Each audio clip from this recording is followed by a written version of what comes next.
मौसम की तैयारी। टिलारी वन में ठंड दस्तक दे रही थी। सभी जानवर आने वाले कठिन मौसम के लिए तैयारी करने में लगे हुए थे।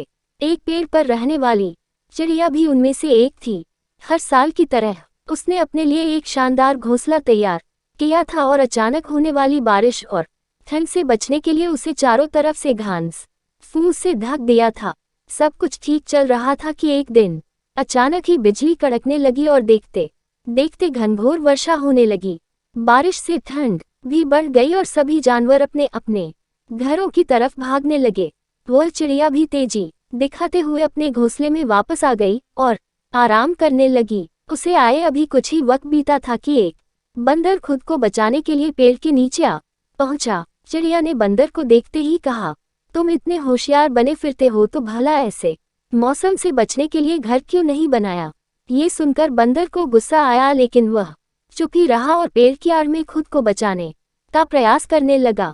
थोड़ी देर शांत रहने के बाद चिड़िया फिर बोली, पूरी गर्मी इधर उधर आलस में बिता दी, अच्छा होता अपने लिए एक घर बना लेते। ये सुन बंदर ने गुस्से में कहा, तुम अपने से मतलब रखो, मेरी चिंता छोड़ दो। थोड़ी ही देर में हवाएं भी तेज चलने लगी और अब बारिश रुकने का नाम नहीं ले रही थी। बेचारा बंदर ठंड से कांप रहा था और खुद को ढकने की भरसक कोशिश कर रहा था, पर चिड़िया ने तो मानो उसे छेड़ने की कसम खा रखी थी। वह फिर बोली, काश कि तुमने थोड़ी अकल दिखाई होती तो आज ये हालत नहीं होती। कम से कम अब घर बनाना सीख लेना।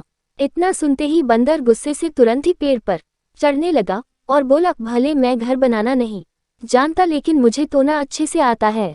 और ये कहते हुए उसने चिड़िया का घोंसला तहस नहस कर दिया। अब चिड़िया भी बंदर की तरह बेघर हो चुकी थी और ठंड से कांप रही थी। सीख, हमेशा अपने काम से काम रखो। यदि आप मदद नहीं कर सकते हैं तो उसे बेकार के उपदेश न दें।